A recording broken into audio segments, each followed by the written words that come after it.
Olá, sejam bem-vindos ao próximo episódio do Escadas para o Sucesso. Estou aqui, Aldo Ramos, e estamos aqui para o novo episódio número 10. Então, quero agradecer a Deus por estarmos aqui, por permitir que a gente acordou hoje, né? E estamos vivendo muito bem, graças a Deus. E a Jesus, que é a nossa primeira escada, que só Ele nos leva a Deus.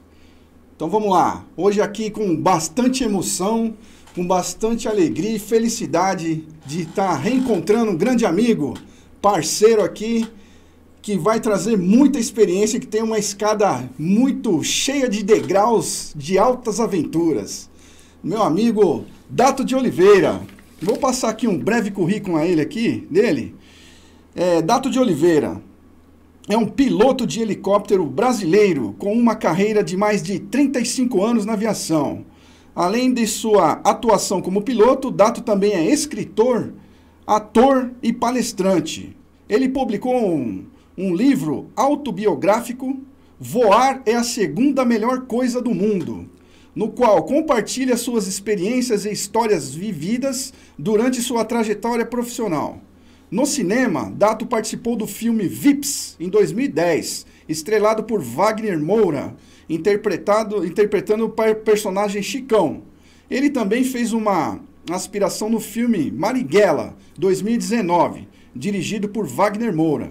Em 2013, ele teve uma entrevista no programa do Jô. Então tem um currículo recheado. Dato, então seja bem-vindo ao nosso podcast. Obrigado, aqui, prazer estar contigo aqui. É uma honra recebê-lo aqui. Honra minha, obrigado. Muito bom. Vamos lá, estamos aí. Eu queria assim, né? Cara, eu vou falar para você. Eu tô assim até emocionado por recebê-lo aqui no nosso podcast, né? Nosso simples podcast aí. E assim, a parte de ser um piloto de helicóptero e tal, que não é uma coisa comum para todos, né? Então, gostaria assim que você se sentisse à vontade para contar suas melhores histórias. Não, é só perguntar, a gente está aqui. Tá joia. Mas pode contar a sua história, uma breve história do que você acha que é interessante aí para falar para gente, por favor. É assim, eu comecei na aviação um tanto tarde, né? Comecei na aviação aos 26 anos. Geralmente, a criança, né, o adolescente, quando gosta de aviação, já começa para o aeroporto logo cedo, pede para o pai, para a mãe, levar lá para ver avião decolando, pousando. Eu nunca tive isso. Eu tinha e tenho até hoje medo de altura. Então, a altura não é comigo. Só que voando, não sei se a sensação da gente estar no comando, esse medo aí desaparece por total. E assim, quando eu resolvi entrar na aviação, aos 26 anos, eu já era órfão de pai. Meu pai faleceu, eu tinha 14 anos. Certo. Eu segurei meu pai já morto pelas costas, para um vizinho nosso, um espanhol, seu Amâncio, me ajudaram a vesti-lo, entendeu? E minha mãe era costureira. Então, não foi fácil chegar no curso. Eu sou piloto comercial de avião e de helicóptero. Hoje, Aldo, uma hora de voo de avião custa R$800, uma média. Certo. Para você se brevetar como piloto comercial, são 150 horas. Então, lá vão 120 mil reais. Helicóptero. Eu hoje trabalho com executivo, mas eu sou instrutor de helicóptero. Se eu tivesse numa escola dando instrução, uma hora de voo, R$2.700. Nossa. Então, se eu sou instrutor, estou numa escola, você é meu aluno, sentou comigo, fez uma hora de voo, R$2.700. Para você se brevetar em helicóptero, são 100 horas de voo. Avião 150, helicóptero 100. Então, lá vão mais R$270 mil. Aí você se breveta com 100 horas de voo, quem é o empresário que vai entregar na tua mão um helicóptero de 2, 3, 5, 10 milhões de dólares para um piloto com 100 horas de voo. Então, aí a batalha... De dólares. Aí a batalha é para você conseguir chegar nas horas que o seguro exige. Eram 500 horas, não sei se houve modificação, mas você tinha que chegar nas 500 horas. Certo. Então, é voando com os amigos. Então, você voa com um amigo, ele te dá uma orientação, chama duplo comando, né? Ensina ali um pouquinho, permite que registre as horas e assim vai. Então, o livro nasceu dessa história, quer dizer, 5 acidentes aéreos depois, sequestro, entendeu? Essas histórias todas que aconteceram, os amigos, escreve um livro. E eu não tinha pretensão de escrever. Certo. Então, comecei a escrever em 2004 e terminei em 2011. Lembrava de uma coisinha, lá e tal. Aí depois coloquei em ordem cronológica. E aí acabou que saiu o livro, Voar é a Segunda Melhor Coisa do Mundo. E aí a pessoa pergunta qual é a primeira, né? E para mim a primeira, cara, é a mulher como um todo, na concepção da palavra mesmo. Por quê? Minha mãe foi pai e mãe. Eu com 14, minha mãe com 13, minha mãe costureira, ela falava madrugada para a gente ter o que comer, estudar, entendeu? Então hoje, por exemplo, 120 mil reais um curso de avião, com 270 de helicóptero, são 390 mil. Como é que um filho de costureira hoje para fazer um curso desse? Então a batalha não foi fácil, mas graças a Deus estamos aqui. Nossa, que... Superamos os acidentes, graças a Deus estamos aqui para contar a história, entendeu? O sequestro deixou um pouco de trauma aí emocional, mas a gente também consegue administrar um pouquinho e tudo mais. Mas estamos aqui, graças a Deus. E aí você falou 35 anos, esses 35 anos aí foi uma... Não sei se você pegou na internet, foi de um tempo atrás. Eu fiz em dezembro passado agora, 48. 48 anos, então vamos retificar. 8 anos de avião, né? E 40 de helicóptero. Nossa. Por enquanto eu brinco, né? Esse ano eu faço 49 e eu peço a Deus que me dê saúde para voar bem mais tempo ainda, né? Nossa, e eu fico meio triste, Aldo, quando eu escuto amigos meus, a gente sabe da dificuldade para a formação de piloto. A dificuldade é financeira.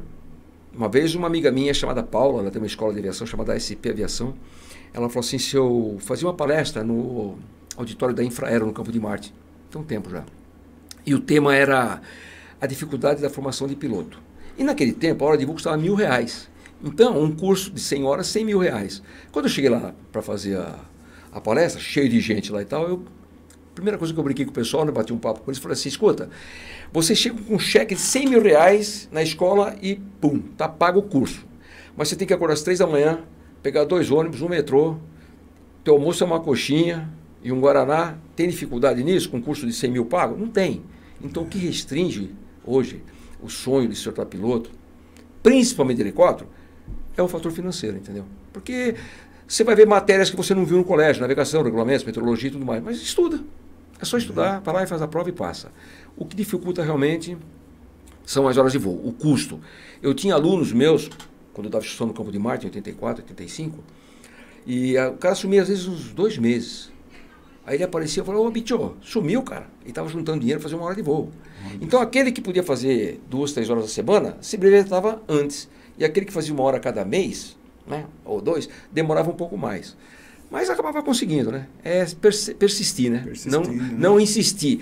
Eu vi um negócio que é legal, que a insistência é você buscar chegar no teu ponto que você quer, mantendo a mesma coisa, tá insistindo. E a persistência é você ir buscar o que você quer, mas procurando caminhos alternativos. Né? Aqui não deu certo, dá um pedal ali, vai rezar, até chegar onde você quer. Então é a persistência mesmo, tem que ser, porque senão não chega. Senão não chega. Por exemplo, aqui a gente fala um pouquinho também dos empreendedores, né? E dos desafios, né? Para superar, chegar no próximo degrau. Sim. Né? Então tem que haver um planejamento, né? A pessoa tem que desviar a rota, né? Tem. Os obstáculos fazem com que a rota, às vezes, tem que dar a gente usa o termo da aviação, dá um pedal, né? Dá um pedal, sai para cá, sai para lá e tal. Então. E você falou um negócio que é interessante, é a escada mesmo. Né? A escada do sucesso é degrau por degrau. Não adianta você querer ir lá para o topo que... Pular processo, não adianta. Tem que ir devagar, entendeu? Hoje, essa automação, tem muitas máquinas grandes hoje, que elas tem um piloto automático de 3 eixos, 4 eixos e tudo mais. O piloto decola, ele gerencia o voo, ele aperta o botão e a máquina vai embora sozinho. Nossa. Cara, é legal? Maravilha. Só que eu acho, posso estar enganado, mas eu acho que essa automação está distanciando o ser humano da máquina. Porque se decola, aperta o botão e lá vai embora. E voa meio, eu brinco que o piloto automático voa melhor que a gente. Porque a gente está voando na mão, conversando com o passageiro, distrai, você está no rumo 200, daqui a pouco você está no 195, está no 205, sai um pouco do rumo. Não vai deixar de chegar no destino, você vai, né, não vai alterar o voo nem nada. No automático você vai lá e crava, né?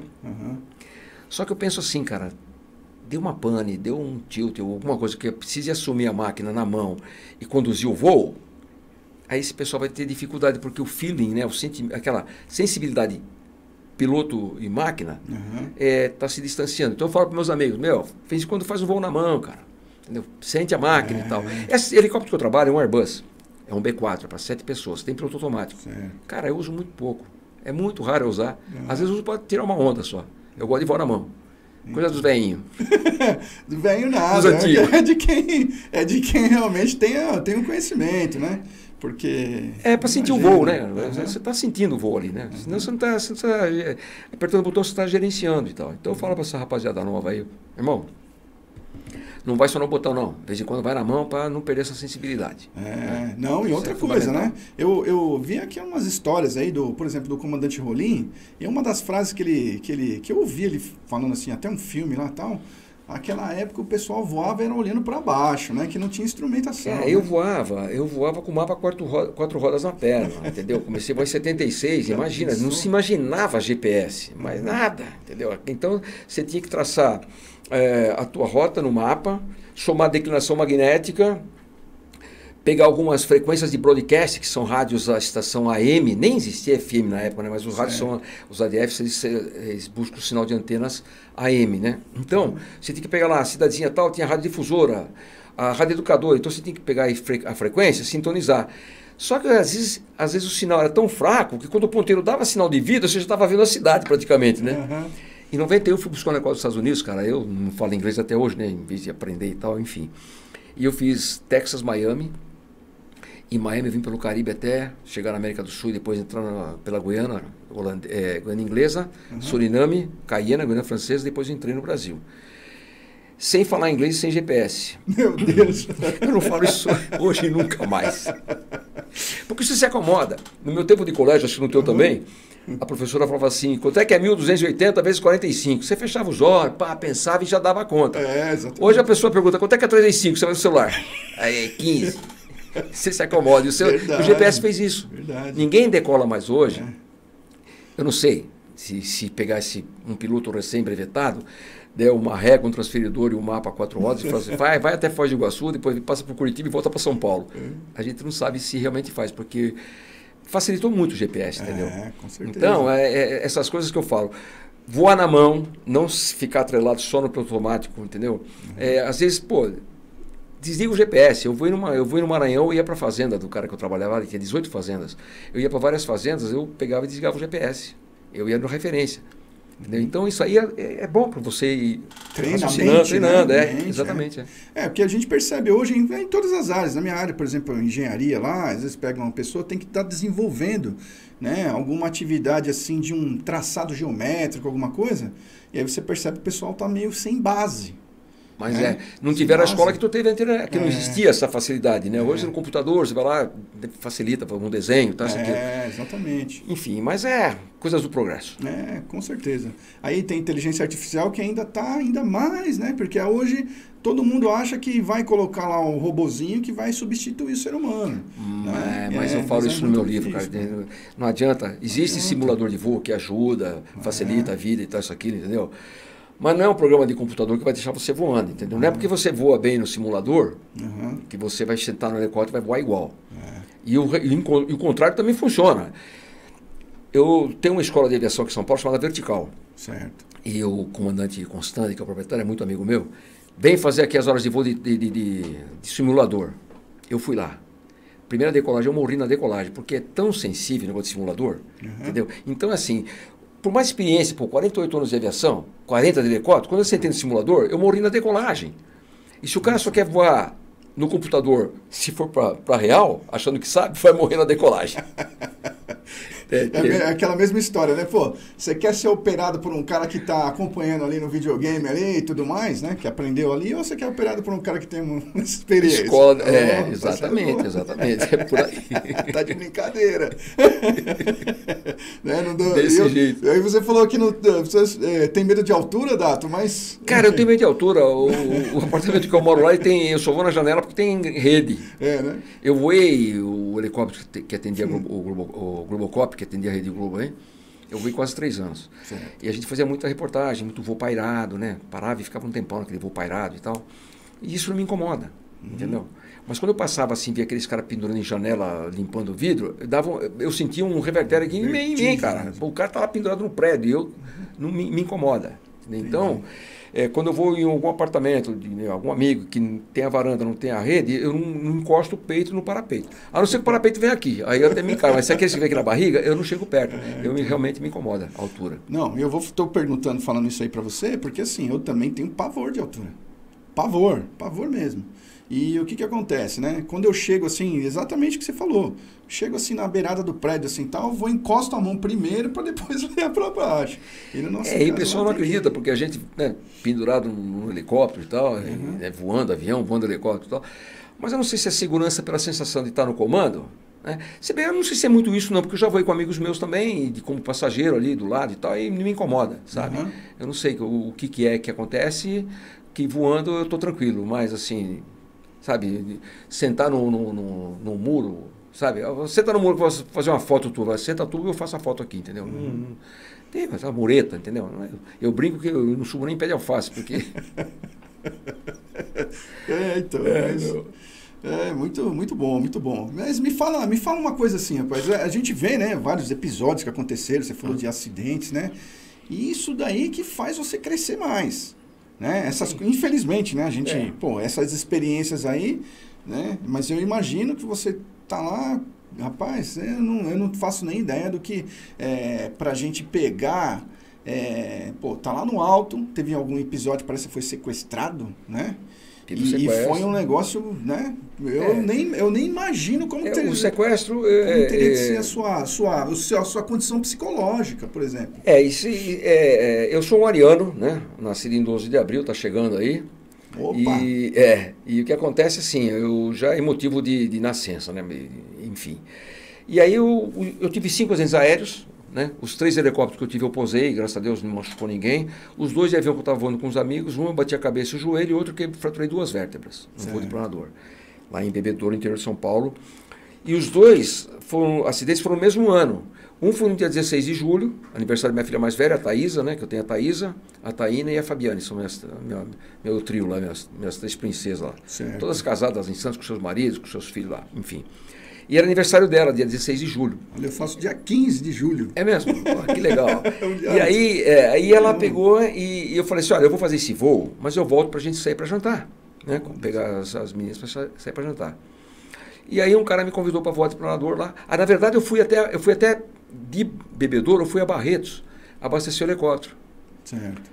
Querosene, né? Lá em Barretos, Passinha, e voltei. Só que o pessoal do aeroclube local, em Bebedouro, pediu, né? Ô, comandante, pode ir junto? Vamos aí. Naquele tempo não passava helicóptero, né? 95. E então eles foram comigo. E na volta, um dos que estava a bordo falou assim, você já voou de planador? Eu falei, não. Então você faz um voo com a gente aí. Eu ainda questionei, falei, pô, vocês vão tirar o planador do hangar por minha causa? Ele falou, não, a gente vai continuar voando depois. Aí veio um piloto lá para voar comigo. Esse cara que me convidou foi rebocando no avião, né? O modelo chama Aerobuero, um avião argentino. Foi rebocando, ganhou altitude. Aí o piloto que estava voando o planador falou para mim, ô Dato, puxa aquela alavanca lá, puxei, soltou o cabo. E não tem motor. E só fica naquele de vento. Mesmo, né? E eu travado, né, meu irmão? Caraca, pô, não tem motor, se não chega na pista, como é que dá motor para chegar na pista, né?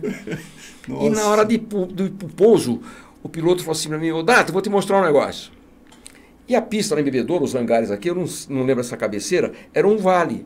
Uhum. E ele veio, ele se abaixou, ele baixou o planador para sumir no vale e pousar, né? Uhum. Aí entrou de barriga no barranco e tal, e eu acordei com um negócio aqui de imobilizado, e foram 2 vértebras por torácica 10 de 11, eu tive fratura por compressão. Nossa. Enfim, Então, aí isso foi em julho, né? Aí quando foi em novembro, eu estava com o proprietário da aeronave e o filho dele, o sócio dele no helicóptero, com o pai e um amigo. Eu estava em Avaré, no interior de São Paulo, num Aras, eles foram lá ver alguma coisa. Tá? Na volta eu decolei e explodiu o motor em voo, com 6 a bordo, entendeu? Então também tive que fazer autorrotação, que é autorrotação é um recurso que você tem no helicóptero, que você faz com que as pastas continuem girando, você não perde rotação. O avião voa em função de velocidade, o helicóptero em função de rotação. Certo. Perdeu rotação, meu irmão, é chão, morreu. Então você tem que aplicar os comandos para não perder rotação e para ir para pouso. E os amigos meus brincavam depois lá em Congonhas, no aeroporto, né? Ô Dato, você está meio surdo. E eu achava que alguém tinha me chamado e eu não tinha escutado, né? Falei, mas por quê? Ele falou, Deus está te chamando, você não escuta. Porque foram 2 acidentes no mesmo ano, né, meu irmão? E aí o que aconteceu? Foram esses acidentes, né? E o do sequestro foi aquilo. Eu decolei com 2 rapazes fazer um passeio turístico. Eles contrataram o helicóptero. E o helicóptero era de uma empresa chamada TAP. Então estava pintado no helicóptero a letra T.A.P. Era táxi aéreo, o sobrenome do proprietário do táxi aéreo, né? Uhum. E eu brinquei, depois mudei para transporte aéreo de presidiário, porque eu falo, depois de brinca, né, na hora. E eu decolei com 2 rapazes para fazer um passeio turístico, e aí o que estava à minha esquerda perguntou onde era o shopping Guarulhos, né? Internacional Guarulhos. E eu não estranhei, Aldo, porque de repente o shopping é aquela referência maior para você achar teu prédio. Uhum. O shopping está aqui, é meu prédio ali, minha casa ali, minha rua, né? e o que estava atrás de mim perguntou o que tinha à direita era o Parque Ecológico Tietê, que tem lá uns pedalinhos, o pessoal vai fazer piquenique e tal. Quando eu virei para frente, meu irmão, esse cara aqui, sem cinto, de lado no banco, com um revólver, na mão esquerda, arrancou meu braço do comando. Eu falei, o que vocês querem fazer que eu faço, mas deixa eu voar. Aí tive que entrar no presídio e arrancar 2 caras lá de dentro. Pousou o helicóptero Entrei lá no dentro? Pátio, arranquei 2 pessoas lá de dentro, 2 detentos. E aí fizeram pousar lá no Embu das Artes, eles desembarcaram, foram embora. E aí eu fiquei dentro do helicóptero anestesiado, sabe? Você não quer acreditar. Você fala, cara, não aconteceu, eu estou sonhando, é um pesadelo e tal, isso aqui. Aí eu tirei as birimbelas, né, as divisas do ombro, chama birimbela, né? No bolso, fechei o helicóptero com chave e parei no posto de gasolina, perguntei onde é que tinha táxi. Aí o cara falou, à direita aqui, né, tem um ponto de táxi, coisa assim, né? Mas a direita foi onde os caras tinham ido, né? Os 2 que me pegaram no Campo de Marte e os 2 que eu tirei. Aí eu falei, pô, eu vou para a esquerda, né, meu? Os caras foram para a direita, eu vou para a esquerda. Aí passando uma lotação. Eu entrei na lotação, tipo umas 2, 3 quadras depois, eu vi um táxi em frente a um bar, uma padaria, não lembro. Aí eu desci, tinham 2 rapazes, eu perguntei quem estava com o táxi. O cara levantou a mão, pô, tu me leva para o Campo de Marte? Aí entrei no táxi também, assim, sabe? Você não acreditando e tal. Nossa. Aí passa uma viatura pela gente a milhão, cara. Policial batendo na porta, assim, sabe? Velocidade, sirene aberta e tal. Aí o motorista assim, rapaz, aconteceu alguma coisa séria por aí. Eu falei, deve ter acontecido. E fiquei quieto, né? Não queria contar a história. E aí quando eu cheguei no Campo de Marte, estavam os amigos lá, as amigas, todos nervosos, chorando, porque a notícia é que tinham atirado em mim, né? Aí foram, né? Depor em DEIC, em Corregedoria da Polícia Militar, 2 fóruns, 2 delegacias e tudo mais. E os primeiros oficiais da Polícia Militar e os 4 primeiros delegados da Civil, eu dei instrução para eles no Campo de Marte. Certo. Então, um dos delegados, o Dr. Roberto Barney, que foi meu aluno, então, me levou para a sala dele. Falou, liga para tua esposa lá em Recife, que ela estava visitando os pais. E liga para tuas filhas, fala que está tudo bem, né? E aí me acompanhou e tal, me deu essa atenção. Depois viram que eu realmente fui vítima, não deu em nada, graças a Deus, né? Então, claro, né? Então eu brinco, eu falo assim no meu livro, eu falo assim, Deus não vai com a minha cara e me quer por perto, ou então eu tenho alguma missão por aqui. Porque 5 vezes ali um sequestro, meu irmão, já era para estar no patamar de cima, já faz tempo, eu não no outro plano, né, cara? Mas estamos aqui, graças a Deus. Não, graças a Deus, nossa, que coisa. Não é nem graças a Deus, minha mãe dizia assim, filho, não é graças a Deus, é com a ajuda de Deus. Com a ajuda de Deus. Com a ajuda de Deus, aí tem que falar, graças com a ajuda de Deus, cara. Nossa. Então, estamos aqui para contar as histórias. É aventura. Mas tem muita coisa aí, né? Enfim. Eu falei para vocês, pessoal, entendeu? A história aqui é longa e é cheia de aventuras, hein? Cada degrauzinho desse foi... Né? Eu queria colocar aqui, ó. Vamos colocar um episódio, então, aqui. Vamos ver aqui algumas coisas. Por exemplo, primeiro aqui, ó. Vamos colocar a capa do livro para mostrar, né? Falar um pouquinho sobre o seu livro, para dar já uma introdução aí. Sim. O livro está aí. Essa foto aí, ó, é um amigo meu chamado Marcos Regadas. Ele tem esse helicóptero, ele é do Maranhão. E ele ofereceu o helicóptero para mim, falou, não, faz o voo com o meu helicóptero aí. E a ideia minha, ele perguntou qual era a ideia. Eu falei, a ideia é o pôr do sol em São Luís do Maranhão. Então é a praia de São Marcos. Nossa, hein? E o helicóptero que eu estou voando lá, e ele estava num outro helicóptero que ele tinha, fazendo com um fotógrafo, que é o Meirelles Júnior, fazendo essa foto aí da capa. Fizeram esse Meirelles fez 517 fotos, cara, e para escolher, meu irmão. Porque o Meirelles é um cara que faz muitos livros de fotografia, é um cara que viajou para a Europa fotografando, entendeu? É um cara muito conceituado, então. E aí fez e me presenteou, não quis, né? O Marquinhos emprestou o helicóptero, o Meirelles fez as fotos de graça e tal, né? Graças a gente ter uns amigos bons aí. E acabou que saiu essa capa que é o pôr do sol lá em São Luís do Maranhão. E o livro chama Várias Segunda Melhor Coisa do Mundo, porque é aquilo, eu tenho comigo que a mulher é a primeira melhor coisa do mundo, né? O Jô Soares, ele pega o livro e fala assim, ele está lançando um livro, Vó é a segunda melhor coisa do mundo, eu me pergunto qual é a primeira e tal. Quando ele me chama lá, que eu vou lá, ele me cumprimenta e tal, a gente senta, né? Ele fala assim, eu presumo que a primeira seja o sexo, ele fala. Aí eu falo, a primeira é a mulher como um todo, incluindo o sexo, claro. Aí ele com aquele jeito dele, né? É evidente, né? Ele fala, evidente e tal, isso, aquilo. Porque é exatamente isso, eu falo que, cara, eu fui operar as amígdalas com 27 anos, eu pedi anestesia geral. O médico falou, não precisa. Eu falei, então eu não quero. Ele falou, então tá bom. Eu apaguei, meu irmão. Depois acordei falando besteira pra caramba, que eu tava zureta, por esse geral. Minha filha, a Thaisa, mais velha, quando eu tava com 3 aninhos, operou com local, entendeu? Enfim, então a mulher, a gente como homem, quer dizer, eu não estou generalizando, claro, mas a gente como homem, às vezes, tropeçou a primeira vez, tropeçou a segunda, a terceira, meu irmão, já chuta o pau da barraca, já não quer mais saber. A mulher vai lá e arranca leite de pedra, né, bicho? Então eu acho que a mulher é muito mais batalhadora. Eu tenho alunas mulheres, tive alunas mulheres, entendeu? Existem pilotos mulheres. Lamentavelmente ainda existe um preconceito de mulher no comando, mas elas são muito mais dedicadas, entendeu? Tive alunas mulheres e tal. Enfim. Mas aí acabou que o livro, aquela história, né? Amigos convidavam, Dato, vou fazer um churrasco lá em casa. Aí o amigo meu sabia dos acidentes, essas coisas todas. Ô Dato, ó, esse aqui é meu amigo Dato, piloto, já foi sequestrado, já foi no jogo, já isso, aquilo. Aí os caras, eu começava a contar as histórias que eles pediam, né? Aí alguém gritava, pô, escreve um livro. E nessa de minhas filhas incentivarem também e tal, acabou que saiu o livro. Nossa. Que a primeira edição saiu no lançamento do João em 2011. Filho único, Aldo, eu fiz um livro, acabou. Não sou escritor de vários livros. Eu fiz isso aí só, que é uma autobiografia. Conta os casos, os causos, as dificuldades, as alegrias, as tristezas que tem também nos acidentes. A gente perdeu amigos também na aviação, claro. Então está tudo narrado aí. Então, não havia pretensão de fazer isso virar. Era só um livro, acabou. Certo. E o pessoal cobrando. E de tanto cobrar, eu resolvi fazer a segunda edição 14 anos depois, meu irmão. Certo. Lancei em 2011, está saindo agora em 2025, entendeu? Então, com a ajuda de Deus, dia 20 agora a gráfica me entrega. E tem um hangar muito grande em Carapicuíba, chamado Helipark. Certo. E a Andréia, que é uma gerente comercial lá do... Acho que é gerente comercial. Andréia, me desculpa se eu estiver, né, mudando aqui a função dela lá. Ela ofereceu o hangar. Então tem uma sala VIP, que você vai lá também, o Ed, o Michael, então eu faço questão que vocês estejam lá. A gente vai fazer o lançamento lá, previsto para o dia 24 agora. Das 19 às 22, entendeu? Um chopinho ali, um refrigerante, uma água, uns quitutezinhos e tal, isso aqui só para fazer o lançamento mesmo. Do livro. E aí, se Deus quiser também, aliás, com a ajuda de Deus sempre, eu começo um podcast. Né?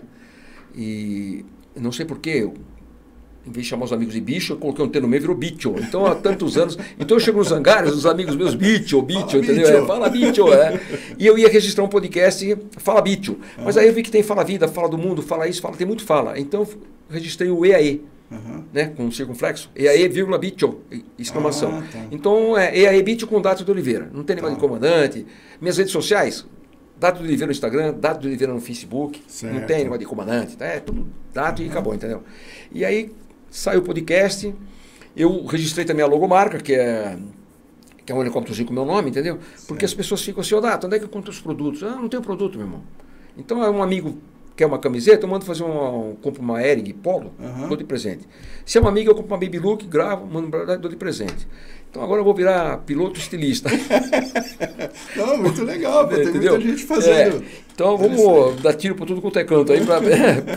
Então, tem o podcast aí, que é o plano, né? Tem as palestras também, que eu faço palestras, né? Certo. Então, tem palestra, tem o podcast, entendeu? Então, a gente está com bastante planos aí pela frente. Que Deus dê saúde para a gente continuar aí voando, né? Voando e ensinando, né, Dato? Passando conhecimento. Passando um pouco do que a gente sabe e aprendendo, porque é eterno aprendizado, né? Eu falo no meu livro, o dia que o piloto achar que ele sabe tudo, está arriscado em encurtar a carreira. Porque a gente não sabe, que é máquina, meu irmão. É máquina. Ela dá um tilt a hora que ela quiser e tu não está nem aí, entendeu? Ele está voando e apagou o motor, acendeu uma luz, é emergência. Então você tem que estar antenado ali, né? Então a gente está sempre aprendendo, eu falo. E o pouco que a gente sabe, a gente conseguir passar para os amigos aí, para as pessoas, né? Para quem está... Para quem já voa e para quem está se iniciando na aviação, né? Então a gente está... Eu converso, estou no hangar lá, o pessoal vem bater papo, eu jogo conversa fora, não tem problema, não bato papo com todo mundo aí. Não, mas isso o que eu fico assim, me admiro assim, de você, é que você é uma pessoa muito que gosta, né, de gente e que também conta as histórias assim e é muito agradável a gente conversar, né? 48 anos de aviação, cara. Eu no meu livro falo dos meus amigos e eu não falo de inimigos, eu falo dos não amigos. Certo. E eu falo isso nos hangares. Tem uns 5 caras que eu não troco ideia. Né? Não precisa citar nome, mas tem uns 5 que eu não troco ideia. Certo. Porque a sacanagem veio de lá para cá. Então o que eu falo? Se tiver alguém que fala assim, eu não falo com o Dato porque ele se ofereceu por um salário menor para tomar meu emprego, me deu uma rasteira, entendeu? Traz para mim. Se ele provar que eu fiz isso, eu me ajoelho, beijo o pé do cara, peço perdão, pode filmar e colocar na internet, meu irmão. Nossa. Então, se eu falo isso para tudo quanto é canto, é porque eu estou garantido, né? Porque se eu falo isso e não é verdade o que eu estou falando, aparece um cara e fala, tal dia, tal época, tu fez isso, tu me tomou emprego, eu vou ter que beijar o pé do cara. Então, assim, em 48 anos eu tenho esses, né, 5 aí, não digo desafetos nem inimigos, eu coloco nem amigos. Eu não preciso cumprimentar, não preciso apertar a mão, não desejo mal também. Claro. Dona Olinda, que está no andar de cima lá, dizia, filho, nunca tenha rancor de ninguém. Eu tenho amigos meus, cara, que conversam assim e falam de um desafeto. Ó, como é que eu fico só de falar do fulano. Não precisa disso. Está fazendo mal para ele mesmo. Exatamente. Eu não cito o nome das pessoas que eu tive problemas, se for o caso, mas assim, conversa normal. Mas essas pessoas eu desejo que Deus ajude, mas eu não preciso apertar a mão, só isso, entendeu? O perdão ele tem uma força incrível, né? Bom, a gente toca. Isso aí tô bem comigo mesmo, dessa maneira, sabe? Então eu deito e durmo, cara. Eu não fico naquela com bronca de fulano, com bronca de ciclano e tal. Enfim. Então são 48 anos de estrada, né? Então. Das minhas andanças, meu livro eu brinco e falo das minhas voanças, né? Que não existe o termo, mas eu brinco e falo das andanças e voanças, né?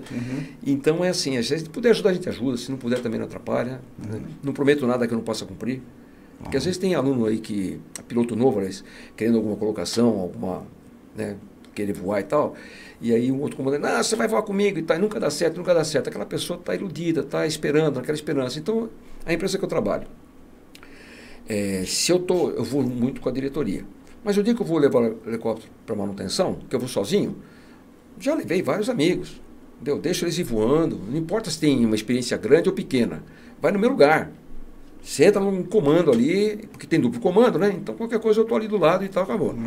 E aí você vai ter o Campo de Marte, são voos curtos. Mas eu costumo dizer o seguinte, que mesmo de passageiro você aprende. Com certeza. Se você é um comandante, tem um cara voando contigo na frente, eu sou um piloto novo, estou no banco de trás, eu estou escutando a fonia, eu estou vendo o que você faz, tudo isso eu estou absorvendo, entendeu? Então, se a gente puder ajudar, a gente ajuda, cara. Maravilha. Isso aí. Muito bom. E a carreira de ator, como que é? Você cara, é multidisciplinar. Eu me formei em teatro, né? Eu tenho o DRT e tal. Eu fiz lá em Santos, isso em década de 90, 93, 94, eu fiz 16 comerciais para televisão. Certo. Né? Então, fazia porque me chamavam e tal, ia lá, fazia o comercial, gravava, tinha um cachezinho e tal, isso, aquilo, então, enfim. Aí quando foi em 2010, um amigo meu, comandante Ferrari, voa até hoje helicóptero, ele sabendo que eu tinha feito os comerciais em Santos, ele me ligou e falou, Dato, tem uma pessoa aqui de uma produtora chamada O2, que é uma produtora muito grande aqui de São Paulo. E está procurando alguns pilotos para testes e tudo mais para um longa-metragem, né? Aí eu dei o telefone para a pessoa dessa produtora. E aí, essa pessoa me ligou e nós marcamos um almoço no Campo de Marte. Quando ele me contou do que se tratava o filme, ele começou a falar do que se tratava o filme, eu interrompi. Victor. Falei, Victor, deixa eu falar. Espera um pouquinho. A história é sobre um cara que se fez passar pelo filho do dono da Gol, diz que o pai dele é dono da Gol, foi entrevistado no Recifolia, né? Enfim. Eu fiquei 4 dias em Porto Seguro atendendo esse cara. Aí o Vitor achou muita coincidência, porque ele chegou e fretou o helicóptero para fazer voo panorâmico em Porto Seguro. Olha só. Não, é que tem um navio aqui com 300 pessoas, eles querem passear. E eu cheguei para o proprietário do táxi aéreo, que era do TAP, né? Falei para o proprietário, falei, olha, sexta-feira, 6 horas da tarde, né? Não tem banco para o cara fazer uma garantia, ele quer o helicóptero lá amanhã. Passei o telefone para o proprietário, ele conversou e liberou. Aí eu fui lá, cheguei sábado de manhã, um cara super receptivo e tal. Ele tinha alugado um chalé para o mecânico, um chalé para o segurança dele e um chalé que ele ficou, que eram 3 camas e uma era onde eu dormia. Aí no domingo, fui fazer um voo. Na segunda-feira eu falei, tem que pagar lá pagar a empresa lá, né? Que o proprietário tinha acertado com ele que na segunda-feira ele pagaria, na época, R$27 mil. Certo. Que era o traslado, mas eu queria voar lá. Não, vou fazer um dock aqui e tal, isso aqui. Aí liguei para o proprietário na terça-feira, falei, não caiu nada aqui não. Aí eu achei que ia ter encrenca, né? Porque fui lá na quarta-feira, fiz o boletim de ocorrência e vim embora. Aí a gente tomou na cabeça. E aí ele achou interessante eu ter convivido com o personagem do filme, né? Uhum. E aí fiz o teste, passei, gravei. Eu sou o Chicão, piloto de helicóptero envolvido em contrabando, e o Wagner Moura é o Dumont, que faz o personagem, né, central. E aí tem uma pessoa na O2, que ela é diretora, ela é atriz, ela é produtora de elenco, tudo mais, chama Cecília Homem de Melo. E ela, faz teatro, tira o DRT, não sei o que ela tal. Aí eu comecei a buscar escolas e achei uma escola chamada Brapa. Né? Eu, o Eduardo e o André são os proprietários. E achei legal e aí fiz lá, 1 ano e meio, são 800 horas de aula. E ele é legal que eles fazem assim, os alunos sentados, né? E os professores aqui, eles perguntam, você tem que se apresentar. Ah, meu nome é Aldo, eu sou engenheiro, eu quero fazer teatro por causa disso, daquilo, aquilo outro. Teve gente que foi lá e eu quero fazer teatro para perder a timidez, tinha isso também. Certo. Aí eu falei, olha, eu quero fazer teatro porque eu dou palestras, então eu quero usar toda essa técnica de teatro, microfone e tudo mais, nas palestras, né? E o DRT fica no bolso segundo plano, porque se me chamarem para alguma coisa, eu tenho, né? O DRT eu estou capacitado, né? Credenciado. Aí, bom, 6 meses de aula. Acaba, cada final de semestre, você faz uma apresentação no teatro. E aí, eu fiz a apresentação no teatro. Meu irmão, a energia de plateia, o pessoal aplaudindo e tal. Aí, quando a gente voltou para o curso, né? Ficamos, acho que uns 3 dias em casa. Aí, reuni todo mundo. E aí, o que mudou depois do sarau, né? Que chama de sarau? Eu falei, mudou que agora é o seguinte, é o teatro e palestra tá ali. Se me chamar para alguma coisa, nem que você faça uma árvore no palco, eu quero ir, entendeu? Porque é muito legal. Só que eu não dei atenção, assim, sabe, de ir atrás. Certo. E aí, depois, foi interessante, porque quando foi em 2017... uma pessoa dessa produtora O2 deixou uma mensagem para mim no Facebook pedindo meu contato. E aí eu passei para ele o contato. Aí ele me ligou e falou assim, olha, é um longa-metragem, é a primeira direção do Wagner Moura, que é o Marighella. E tem uma cena lá que não tem texto, mas é uma cena de ação, é uma troca de tiros e tudo mais, e o Wagner pediu para falar com você. Eu falei, poxa, eu gravei um filme com o Wagner em 2010, ele levou de mim em 2018, né, 17, 18. Aí eu falei, não, claro, e tal. Aí a gente foi lá, ensaiou e tal com o Wagner, orientou como é que foi a cena e tudo mais. E daí a gente gravou. E aí acabou que sou ator por formação, mas não exerço, entendeu? Mas se me chamarem, estamos aí. E acabou. Eu digo o seguinte, Aldo, na minha vida, ó, a aviação entrou porque Deus quis. Uhum. Eu virei pai da terceira vez porque Deus quis, que é a minha terceira filha do coração, né, da barriga. Amo, 3 filhas iguais. Eu virei escritor sem achar que ia escrever um dia um livro, entendeu? Imagina, contracenar com Wagner Moura. Amigos legal, meus que né? fazem teatro e tal, falam, pô, tu já me formei em teatro, tento fazer alguma coisa com alguém, tu não consegue, tu nem ator, tu já foi fazer com o cara e tal. Então as coisas foram acontecendo, entendeu? E eu fui fazendo e estudando palestra. Me chamaram para palestra, eu morava no Maranhão. A faculdade em Morumbi me chamou para fazer uma palestra. Aí eu inventei que eu tinha muitos voos, não é verdade. Porque eu não estava preparado. Certo. Então eu fiz um curso de palestrante lá no Maranhão. E depois eu fiz 2 aqui em São Paulo. Certo. Eu fiz na Academia do Palestrante e no Instituto Passadori, na Paulista. Ali. Eu conheci você, acho que foi na Academia do Palestrante. Academia do Palestrante, faz tempo. E aí, cara, do Edmar Oleda. E aí, o que acontece? Aí, sim, eu comecei a me soltar para as palestras e tudo mais, entendeu? E o pessoal tem gostado, porque são fotos, são vídeos, eu brinco com a turma e tudo mais. E depois que acaba a palestra, o pessoal vem para conversar e pergunta mais coisas, aí estende. Se a palestra foi de 1 hora, meu irmão, eu fico mais 2 lá fora conversando com a turma toda, porque eu também dou atenção, falo pra caramba, entendeu? Tá tudo certo. É muito bom, né? Muito bom. Graças a Deus, né? Porque o ruim é quando você tá, tipo assim, imagina 3, 4 amigos reunidos, e aí o Dato aparece lá, os caras, ih, lá vem o Dato, deixa eu ir embora. E um sai pra cá, outro sai pra cá. É ruim isso aí, né? O tal de desmancha a rodinha, né? Graças a Deus, quando chega, a gente soma, né? Então isso é legal. Isso é muito bom. E eu dou atenção pra todo mundo. Ninguém me chama de senhor nem de comandante. É Dato, bicho, entendeu? E acabou. Eu acho que é por aí. E o que eu falo? Que eu brinquei, que eu falei que Deus não vai com a minha cara e me quer por perto? Porque, pô, 6 chances de estar no andar de cima e tô aqui. Meu irmão, tá tudo certo. Para mim tá tudo na América do Sul. Não discuto, não brigo, entendeu? Me viu 15 anos comigo, me viu bravo uma vez na vida. Olha só. Me viu bravo com um vizinho lá, com um cara que tem uma loja de carro lá, que começou a estacionar em frente à garagem dela lá. Uma vez eu pedi para sair, a segunda eu pedi para sair, a terceira eu saí gritando, meu. Enfim. Mas eu sou muito de boa, sabe? Graças a Deus, para mim tá tudo azul na América do Sul. Vida que segue, meu irmão. Vida que segue. Muito bom mesmo. Queria te fazer também. Bom, a gente falou aqui do filme, dos filmes, né? Foi o Marighella, aquela outra participação a gente falou, fotos do programa do Jô. Do programa do Jô a gente falou também bastante aí, né? Foi. Rapaz, agora fala um pouquinho dessa aventura de passar por dentro do túnel com um helicóptero. Caraca, meu bicho. Deus do céu! Eu dava instrução no Campo de Marte, eu morava em Santos. Morava em São Vicente, na Praia de Itararé.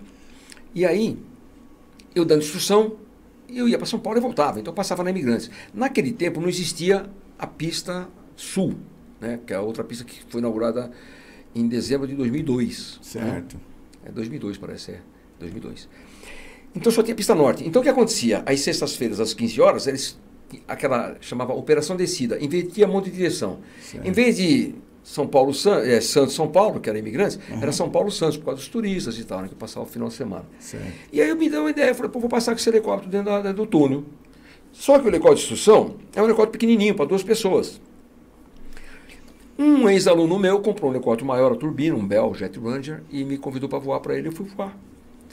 E depois esse helicóptero foi vendido para um outro empresário já chamado Roberto Ramenzoni, que Deus o tenha. Gente muito boa, faleceu tem um tempo. E aí, um dia, eu estava lá em Congonhas, chamei um amigo cinegrafista, mais 2 amigos, para fazer um passeio. E eles crentes que é só fazer um passeio. O Jô Soares falou assim para mim, quando eu contei essa história, você avisou os passageiros que você ia fazer isso? Eu falei, não. Ele falou assim, você é um deficiente, faz isso comigo, nunca mais olho na tua cara. Aí eu tirei a porta do helicóptero, para o cinegrafista ter mais mobilidade, e fui para a Serra do Mar. Aí tem o túnel, que é o TA1, túnel ascendente 1, e o túnel ascendente 2. Eu fiz um pairado ali, parei o helicóptero, o cinegrafista filmando a pista. Quando eu dei intervalo entre os caras, Aldo, eu entrei na pista. Quando o cinegrafista viu que eu entrei, ele faz um movimento brusco com a câmera, assim, rápido. Ele pega metade do painel, centraliza, aí eu entro no túnel de um lado e saio do outro. Cara, nossa. Aí, trânsito fluindo normalmente, entendeu? E eu não medi o túnel. Eu parei na boca do túnel nesse dia, nessa sexta-feira, parei o carro na zebra, assim, no acostamento, e entrei a pé no túnel. E foi no olhômetro ali, sabe? Tá, isso, aquilo, tá. E foi no olhômetro, meu irmão. Nossa. Aí quando foi 34 anos depois, exatamente no dia 22 de julho de 2022, eu fiz isso no dia 22 de julho de 88. 34 anos depois, eu peguei um amigo meu, inspetor de manutenção de avião e de helicóptero, chamado Werner. Ele tem uma escada de 3 metros e tem uma treina, ele é mecânico, ele tem uma treina de precisão eletrônica. Certo. Eu falei, vamos medir o túnel? Aí fomos medir o túnel. Fomos para São Vicente, tem lá na Ilha Porchá tem um terraço, uma choperia de amigo da gente, amigo nosso. Ficamos na choperia lá, tomando um Guaraná, eu não bebo, né? Até umas 2 da manhã. Por quê? Porque a gente tinha que voltar, né? Pela pista norte, que foi onde eu passei, que não existia a pista sul, então a pista norte ficou só para subir e a pista sul para descer. Eu tinha que parar no túnel, colocar a escada, eu levei uma lata de tinta branca para fazer a marca da altura do rotor, né? Para medir. Só que a gente não ia atravessar a pista de um lado para o outro com escada, não tinha trânsito, né? Então a gente foi de madrugada. E não pegamos trânsito, né? Nem polícia e nem o pessoal da Ecovias também para... O que vocês estão fazendo aí? Né? Aí a gente mediu. O túnel ele é curvo. E o helicóptero que eu voava, ele tem um esqui alto. Então, da base do esqui até a cabeça do rotor, eu vi isso no manual do fabricante, são 3,30 metros. Certo. Então o que eu fiz? Da calçada, né? Porque eu fui triscando o chão. Então eu deixei a calçada como se fosse o espaço dos esquis ali, a guia, né? Então da guia ali, ó, para cima eu medi 3,30, marquei. Atravessamos do outro lado do túnel, marquei 3,30. Joguei a treina eletrônica, deu 12,88 metros. Certo. O diâmetro do rotor, 11,16 metros. Eu passei com 1,36 metros de cada lado. E por que eu fui fazer isso, cara? Até eu cito no meu livro isso daí. Por que eu fui fazer isso? Porque um amigo meu, ele tem um canal no YouTube, chama Aero por Trás da Aviação, que é o Fernando, comandante Fernando. E ele estuda muito o que ele vai fazer, ele busca estudar. E ele me ligou um dia e falou, Dato, eu estou fazendo uma matéria sobre o cara da Red Bull que passou com o helicóptero com o avião no túnel, né? Lá na Turquia. E é um túnel longo, né? Grande. E posso colocar no final dessa matéria o teu vídeo do túnel? Eu falei, pode. Já divulgou, já está na internet e tal. Aí eu fui assistir a matéria. Aí eu falo no livro, né? Até eu coloco o canal dele, o nome do canal, né? Para a pessoa ir lá checar isso daí.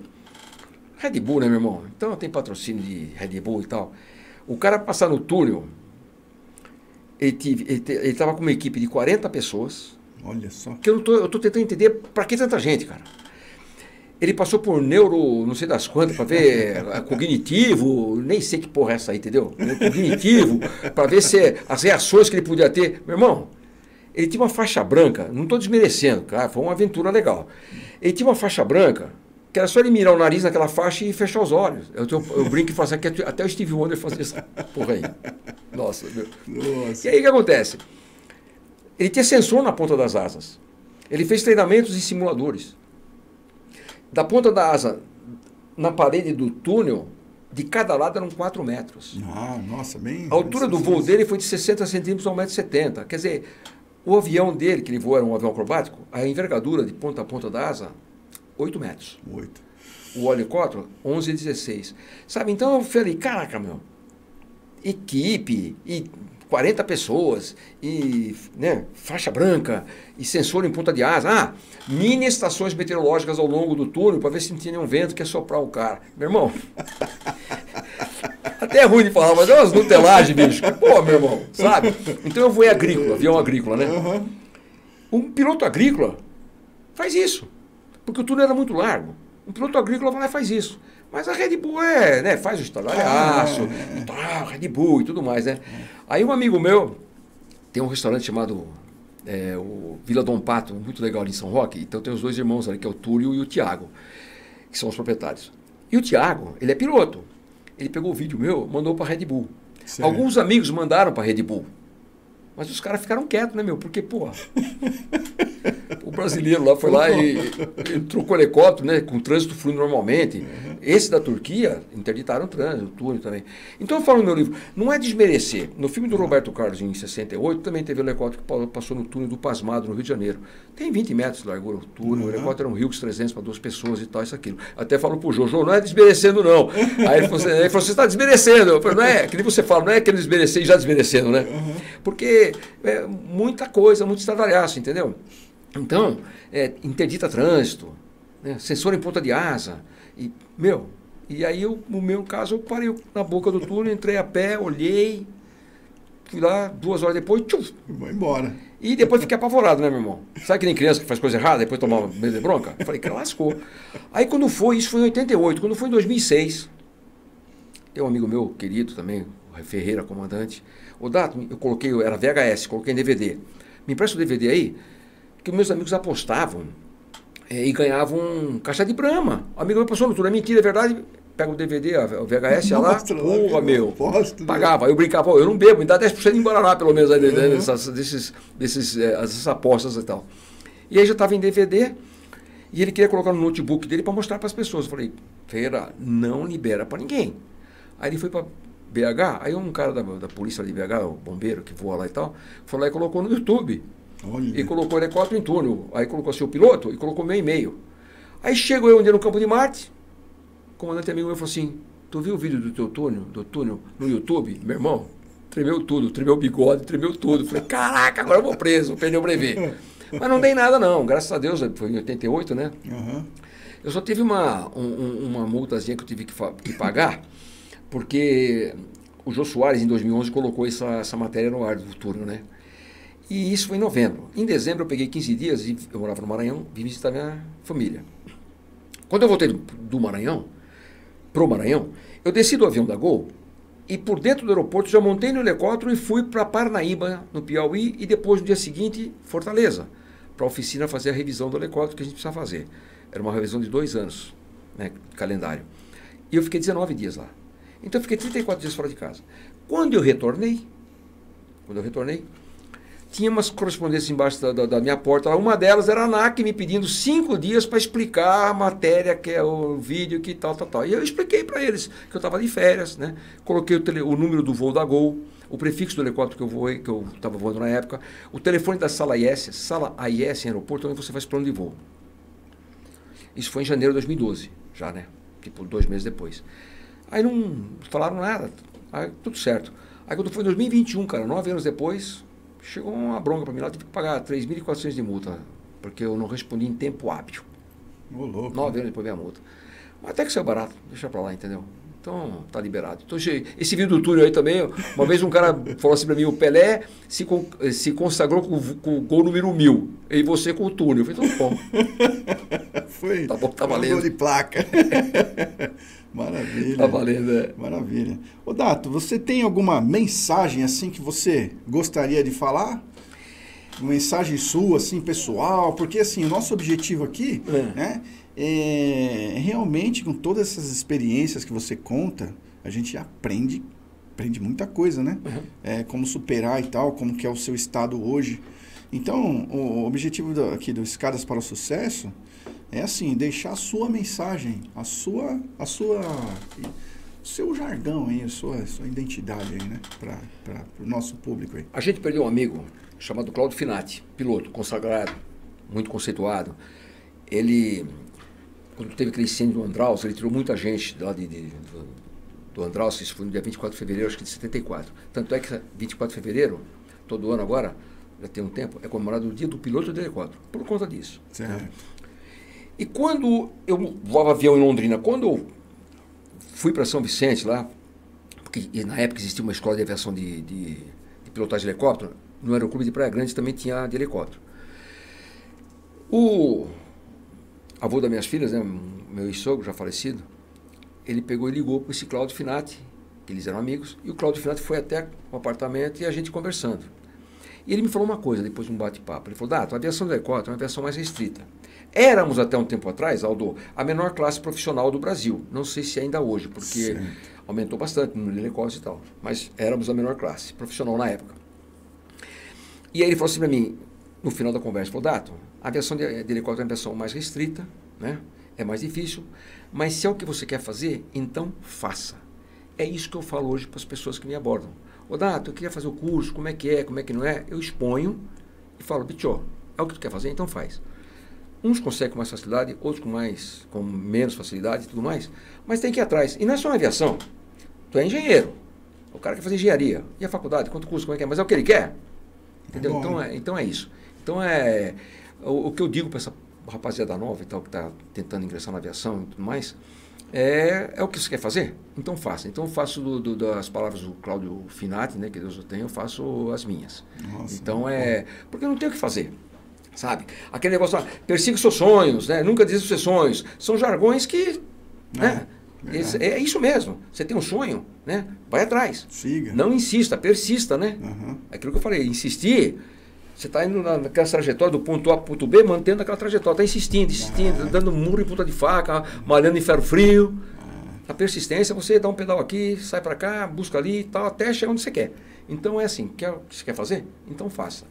Então, essa mensagem que eu deixo para essa rapaziada, para esse pessoal que quer fazer, não só aviação, qualquer coisa que queira fazer na vida, que tem esse desejo, que tem essa vontade, se é o que quer fazer, então faz. Insista, né? E persista. Eu tenho uma frase no meu livro, que eu não vou lembrar de cabeça, mas acho que é Mark Twain, né? Que ele fala o seguinte, se você desiste dos seus sonhos, você continua vivendo, mas você deixou de existir, entendeu? Ou você existe, mas deixou de viver. É um negócio assim, está no meu livro essa frase aí.